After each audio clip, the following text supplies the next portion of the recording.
Nawr un peth sy'n sicr, adeg yma'r flwyddyn, bydd darn mawr o ham fel hyn ddim yn para'n hir iawn yn tu ni. Rwy'n pobl yn galw, a bod ni'n mynd i fyta brechdannau ag ati, bydd ddim yn hir yn yr oergell na. Ond, gewch chi lot mwy o flas allan o darn fawr o gig fan hyn. Yn syml iawn, dwi am roi hwn i fewn i'r dŵr, ac i ychwanegu lot mwy o flas i'r ham, ac i wedi gwir i greu stoc ar gyfer wneud cawl, dwi'n mynd i ychwanegu cennin.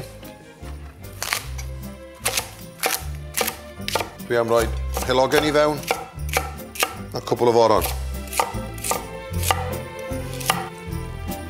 Am fwy o flas, rhowch ychydig o ddail bei a peppercorns du yn y dŵr. Mae hwnna'n nawr yn mynd i goginio am ryw 2 awr a hanner, a wedyn ni'n mynd i orffen yn y ffwrn.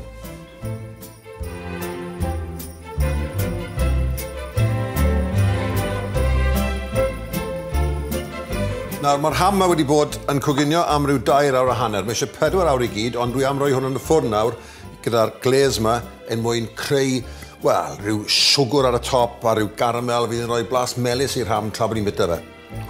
I greu y gles, joch dda o sherry, 3 llwy fwrdd o farmaled trwchus a siwgr demerara a'i gymysgu'n ofalus a'i myd ferwi.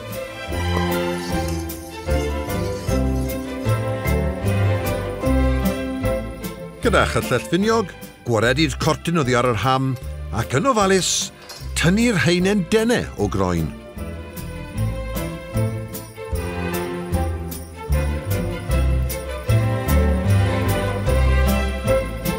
Yna rhedeg y gyllell drwy'r braster i greu siap diamond.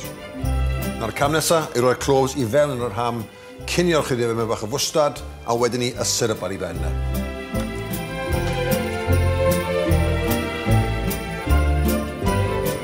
Reit, nawr cloves wedi'i wneud. Nawr dwi'n licio rhoi bach o fwstad yn ham i, os da chi'n licio mwstad, gadewch e allan. Ond dwi'n credu bod poether y mwstad yma yn gweithio'n gret gyda melystra y syrup sy'n mynd ar ei benne. Ac wrth gwrs, pan mae'n oer, jyst eisiau sleisio hwn, rhoi e rhwng 2 dafell o fara. Brechda'n syml da chi, ond mae'n flasus.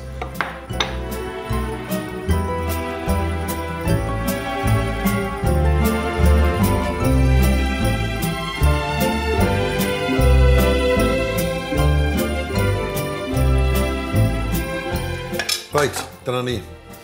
I mewn i'r ffwrn am ryw hanner awr mwyn i hwn garameleiddio. Fydd ni'n barod i fyta.